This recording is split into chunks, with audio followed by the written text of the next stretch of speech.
Terima kasih pemirsa, masih bersama kami dalam Publika dan kita masih membahas tema kita pada hari ini yaitu menyoroti kasus incest dan kami masih mengundang Anda di line telepon 0711311454 masih bersama Direktur Women Crisis Center Palembang Ibu Yeni Roslaini dan Akademisi Hukum Bapak Dr. Azwar Agus SHM. Tadi Ibu Yeni sempat terhenti sejenak dari informasi yang disampaikan oleh Pak Azwar bahwa para pelaku ini sudah mendapatkan hukuman ataupun juga sesuai dengan regulasi yang ada di Indonesia. Untuk yang paling penting adalah korban, anak ataupun juga ya keluarga yang menjalani atau mengalami kekerasan, khususnya kekerasan seksual ini.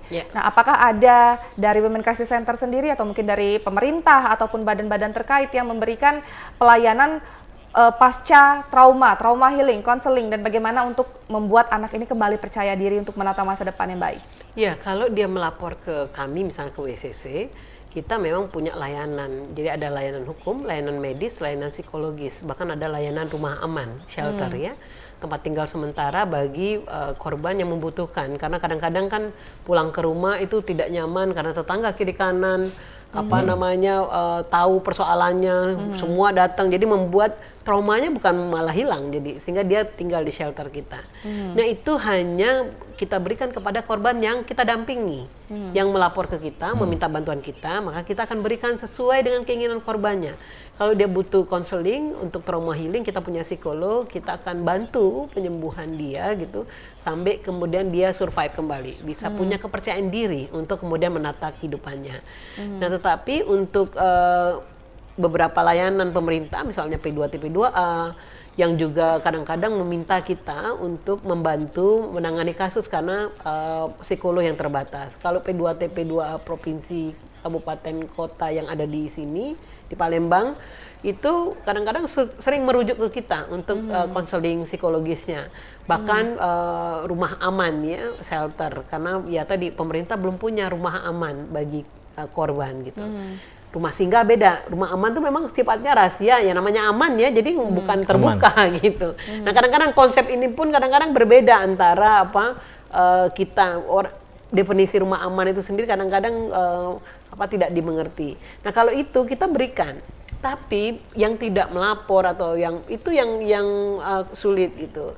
Nah, oleh karena itulah mendesak sebenarnya disahkannya rancangan undang-undang penghapusan kekerasan seksual itu menjadi undang-undang.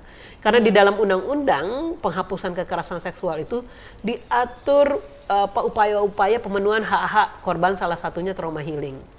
Karena selama ini kan aturan hukum itu terkait dengan tindak pidana itu hanya kepada pelaku, tapi tidak diberikan pemenuhan hak kepada korbannya. Nah, di dalam rancangan undang-undang yang sekarang udah masuk prolegnas, meskipun pro dan kontra masih karena orang Indonesia kan jarang baca tuh, hanya dengar katanya RUU ini melegalkan ini, katanya padahal di dalam aturan itu jelas tidak ada pasal satupun yang melegalkan LGBT, yang melegalkan perzinahan gitu loh. Justru diatur di situ perlindungan terhadap pemenuhan hak-hak perempuan korban kekerasan seksual, salah satunya incest.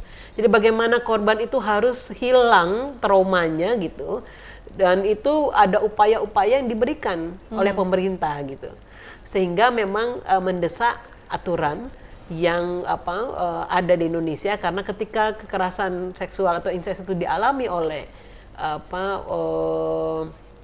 orang dewasa, itu agak sulit menjeratnya, paling pakai kitab undang-undang pidana kekerasan dalam keluarga. Tetapi kalau itu anak itu lebih gampang karena tadi ada undang-undang perlindungan anak gitu.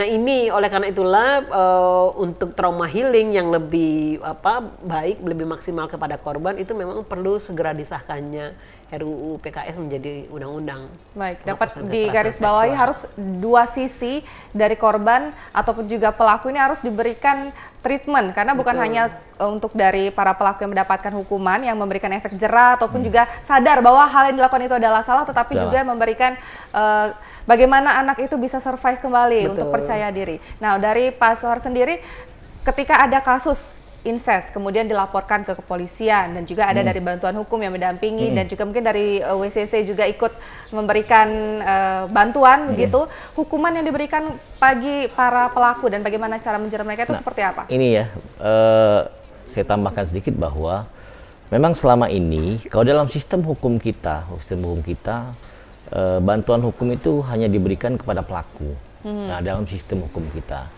Nah, saya mempunyai gagasan waktu itu, makanya saya mengusulkan di Undang-Undang Perlindungan Saksi dan Korban itu kita juga memberikan bantuan hukum terhadap korban, karena selama ini pemerintah kurang mendapat perhatian itu. Dalam sistem hukum kita di hukum acara pidana khususnya ya, hukum acara pidana khususnya korban itu biasanya sudah diwakili oleh pihak kejaksaan ya.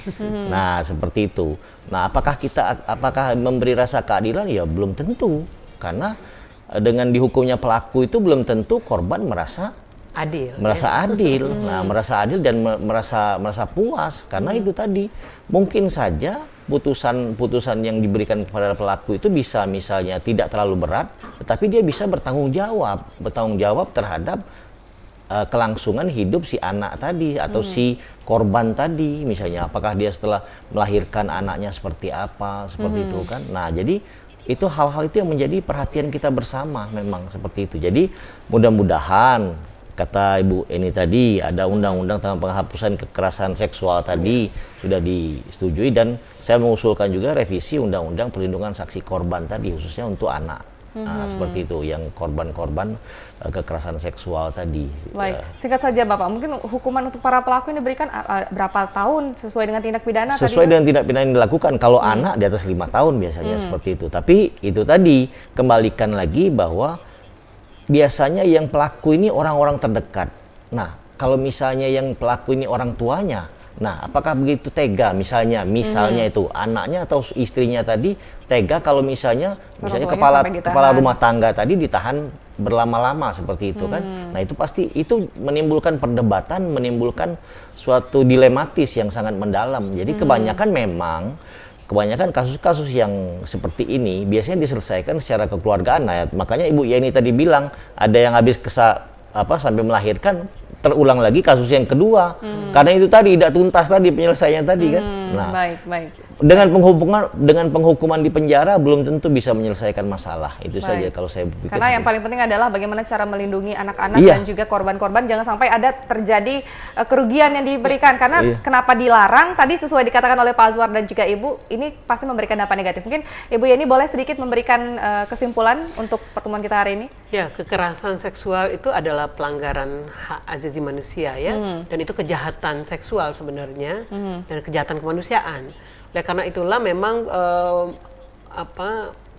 setiap orang itu diharapkan untuk berupaya untuk menghentikan ini kekerasan seksual, kemudian berupaya untuk mendukung sebenarnya pemenuhan hak-hak terhadap perempuan. Apalagi kalau dia perempuan korban, karena korban yang anak-anak itu merupakan generasi penerus bangsa. Baik. Dan yang paling penting kita sebagai orang terdekat harus lebih peka dan peduli terhadap lingkungan dan juga apa yang terjadi di sekitar keluarga. Terima kasih sekali lagi Bu Yeni Roslaini selaku Direktur Women Crisis Center Palembang dan juga Bapak Dr. Azwar Agus SHM selaku akademisi hukum. Dan terima kasih pula kami ucapkan kepada seluruh pemirsa setia TVRI Sumatera Selatan khususnya Publika yang telah setia bersama kami pada hari ini, dan semoga informasi yang kami berikan dapat bermanfaat untuk Anda. Akhir kata mewakili seluruh kerabat kerja bertugas undur diri. Wabillahi taufiq wal hidayah. Assalamualaikum warahmatullahi wabarakatuh dan sampai jumpa dalam Publika selanjutnya.